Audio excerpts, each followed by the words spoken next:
একটি মেয়ে এখানে দাঁড়িয়ে ছিল, তখন আরো একটি বাচ্চা মেয়ে এখানে আসে আর একটি ফুলের তোড়া দিয়ে ম্যাডামকে বলে যে ম্যাডাম এই ফুলের তোড়াটি একটু রাখুন। তখন ম্যাডামটি বলে ঠিক আছে আমি এখনই রাখছি, এই বলে ফুলের তোড়াটি সে নিয়ে নেয়। আর তখনই বাচ্চা মেয়েটি তার হাতে থাকা ব্যাগটি দিয়ে বলে যে এই ব্যাগটি একটু ধরবেন। মেয়েটি তখন বলে ঠিক আছে এই ব্যাগটি ধরবো। আর তখনই ব্যাগটি ধরলে মেয়েটি তার জামাটি আস্তে আস্তে খুলতে থাকে।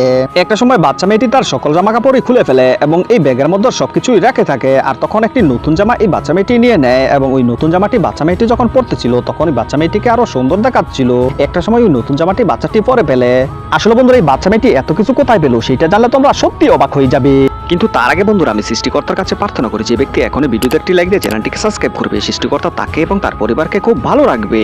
এরপর বাচ্চা মেয়েটি একটি দামি জুতা বার করে আর সেটা সে পরে ফেলে। আর তখন একটি স্মার্টফোন দিয়ে হেলো হেলো বলতে এখান থেকে চলে যাচ্ছিল। আসলে বন্ধুরা এই বড় মেয়েটি এই বাচ্চা মেয়েটিকে এগুলো সবকিছুই গিফট করছিল। সে একটি ভিখারি মেয়ে ছিল যে কিনা রাস্তা রাস্তায় ফুল বিক্রি করতো। মেয়েটির দেওয়া হয়েছিল, এই কারণে মেয়েটিকে এভাবে অনেক কিছু দিয়েছিল। প্রত্যেকের উচিত এভাবে পথ শিশুকে সাহায্য করা।